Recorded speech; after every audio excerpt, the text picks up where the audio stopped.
আকবরের শাসন আমলে সারা ভারতবর্ষ মুঘল কর্তৃত্বে এলেও শুধুমাত্র বাংলাকে পুরোপুরি আয়ত্তে আনা যায়নি।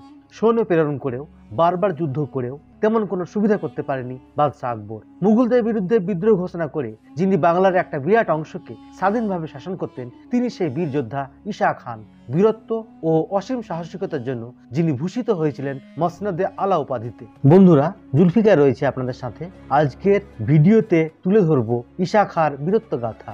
ভিডিওটি শেষ পর্যন্ত থাকার অনুরোধ রইল। ১৬শ শতকে বাংলার পূর্বাঞ্চলের ১২ ভূঁইয়াদের অন্যতম নেতা এবং মুসলিম বাঙালি বীরের প্রতীক ছিলেন ঈসা খান। বাংলার ইতিহাসে ১২ ভূঁইয়া আমল একটি গৌরবোজ্জ্বল অধ্যায়, কারণ এই ১২ ভূঁইয়ারা ছিলেন স্বাধীন চেতা বীর যোদ্ধা। তারা দিল্লির সম্রাটদের বুড়ো আঙুল দেখিয়ে প্রায় স্বাধীনভাবেই রাজত্ব করতেন। ত্রয়োদশ শতকের শুরুতে ইখতিয়ার উদ্দিন মোহাম্মদ বিন বখতিয়ার খলজির বঙ্গজয়ের মধ্য দিয়ে বাংলায় ইসলামী শাসনের সূচনা হয়, যা ১৭৫৭ সাল পর্যন্ত